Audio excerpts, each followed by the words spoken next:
آشنا در پر تو کہنا افسوس کی بات کا آج کی میلاد میں یہ کہنا چاہوں گا، بڑے افسوس کے ساتھ میں کہتا ہوں، اس رسول پاک کا سب سے بڑا انقلاب علم کا انقلاب تھا، لیکن 14 صدیوں کے بعد سب سے زیادہ جاہل اسی رسول کی امت نظر آ رہی ہے، سب سے زیادہ بے پڑھی لکھی یہی قوم نظر آتی ہے، ان پڑھوں میں ہمارا شمار، نہ لکھنے والوں میں ہمارا شمار، اکثر تھمب امپریشن والے بہت ہمارے درمیان۔ یہ تو امت مسلمہ حضور پاک صلی اللہ تعالیٰ علیہ وسلم کے لائے ہوئے نقش پر نہیں ہے، بلکہ وہاں تو یہ حال تھا کہ باہر یورپ کے لوگ رسول پاک کے شاگردوں کو دیکھ کر فخر کرتے تھے، وہاں کا ہر بچہ لکھنا پڑھنا جانتا ہے۔ یورپ میں تو صرف بادشاہوں کے بچے لکھنا پڑھنا جانتے تھے، عام لوگوں کا تو تعلیم کا حق بھی نہیں تھا، جو رائٹس آف ایجوکیشن ہوتا ہے یورپ میں یہ تھا ہی نہیں، وہاں صرف اور صرف مالداروں کے پاس تھا۔ رسول پاک صلی اللہ علیہ وسلم نے ہر گھر کو تعلیم حاصل کرنے کا حق دیا، بلکہ یوں فرمایا طلب العلم فریضۃ علی کل مسلم و مسلمہ، ہر مسلمان مرد اور عورت پر علم کا حاصل کرنا فرض ہے، فرض قرار دیا۔ تم اپنی زندگی کیسے گزارو گے، اللہ رب العزت کی رضا کیسے حاصل کرو گے، کتنی چیزیں تمہارے لیے حلال ہیں، کتنی چیزیں تمہارے لیے حرام ہیں، یہ سیکھنا تمہارے اوپر فرض ہے۔ آج حیرت کی بات ہے، ہم میں سے اگر 1000 ہوں تو شاید ایک ان کے بیچ میں عالم ہوگا، یا اس سے بھی کم نسبت ہوگی جو مسائل جانتا ہو، لوگوں کو مسائل بتا سکے، ورنہ عوام الناس کا حال تو یہ ہے، انہیں حرام کی طرف بھی بلائیں تب بھی عمل کر لے، حلال کی طرف بلائیں تب بھی عمل کر لے۔ حاطب اللیل اس کو کہا گیا ہے، رات میں لکڑیاں جمع کرنے والے کی مثال جاہل کی ہے، جاہل آدمی رات کو لکڑیاں جمع کرنے والے کی طرح ہے۔ حدیث پاک میں ملتا ہے، کیوں؟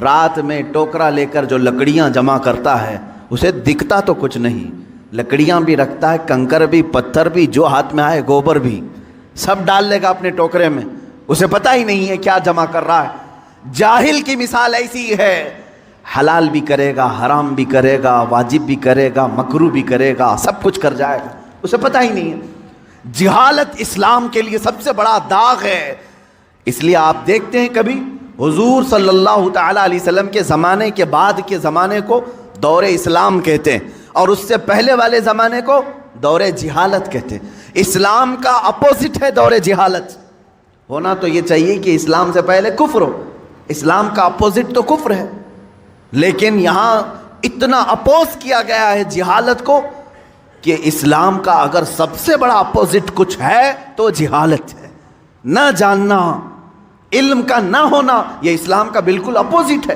اس اپوزٹ کو تم اپنے سینوں میں پال کر رکھے ہو۔ آج بچوں کو تعلیم سے دور رکھنا، اپنے گھروں کو علمی ماحول سے دور رکھنا، یہی تو ایک وجہ ہے کہ جو ہمارے معاشرے میں آتا ہے اپنا رنگ جمانے کی کوشش کرتا ہے اور جم بھی جاتا ہے، وجہ صرف اور صرف یہ جہالت۔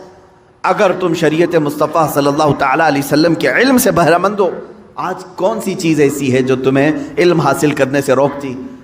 کون سی چیز ہے؟ اگر تم شکایت کرتے ہو مدرسے نہیں ہیں، اگر تم شکایت کرتے ہو علماء نہیں ہیں، اگر تم شکایت کرتے ہو استاد نہیں ہیں، تم سب کے ہاتھوں میں آج موبائل انٹرنیٹ کے ساتھ آیا ہوا ہے، اس میں ساری کی ساری کتابیں اسلامی موجود ہیں، قرآن کی ساری تفاسیر ہیں، حدیث کی ساری کتابیں ہیں، اور اگر تم کہو کہ عربی نہ سمجھ میں آئے، ٹرانسلیٹڈ چیزیں موجود ہیں۔ خود میرے عزیزو، ہمارے پاس جو لائبریری ہے، ایک چھوٹا سا ایپ ہوگا، 32,000 کتابیں ایک موبائل میں لے کے ہم چلتے ہیں، جب ضرورت ہو کتاب کھولی پڑھ لیا۔ زمانہ اتنا عروج پر آ چکا، یاد رکھنا کل قیامت کے دن اس زمانے کا کوئی آدمی اللہ کے پاس بہانہ نہیں کر سکے گا، عذر نہیں پیش کر سکے گا، اے اللہ میں ایسے ماحول میں تھا کہ کوئی استاد ہی نہیں ملا، اے رب میں ایسے ماحول میں تھا کہ کوئی عالم ہی نہیں آیا۔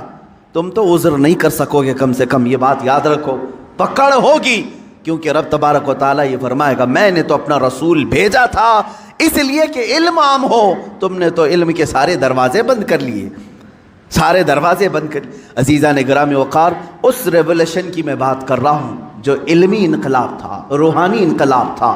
اب ایک بات اور، جب لائٹ آ جاتی ہے تو بہت ساری چیزیں دکھنے لگتی ہیں، لائٹ بند ہو تو پتہ نہیں چلتا کہ دیوار پہ کیا ہے، زمین پہ کیا ہے، چھت پہ کیا ہے. لائٹ روشن کرو، ہر جگہ نظر آنے لگی. اسی طرح کہا گیا العلم نور، علم روشنی ہے. جس انسان کے اندر آ جائے تو پھر اسے سب خرابیاں سامنے نظر آتی ہیں. حرام کیا ہے، کفر کیا ہے، شرک کیا ہے، غلاظت کیا ہے. علم کی روشنی میں وہ بندہ دیکھ سکتا ہے، اور جاہل اندھیرے میں ہاتھ پیر چلاتا رہتا ہے. کتنی خرافات ہمارے معاشرے میں آئی ہے صرف جہالت کی وجہ سے. دیکھا دیکھی ہم نے بہت ساری چیزوں کو ایکسیپٹ کر لیا ہے، اس کے پیچھے چل رہے ہیں. تقلید، جس کو اندھی تقلید کہتے ہیں. ہم کسی کے بھی پیچھے چل پڑتے ہیں، اس کی وجہ کیا ہے؟ جہالت. اللہ کے نبی صلی اللہ تعالی علیہ وسلم اسی چیز کو ختم کرنے کے لیے تشریف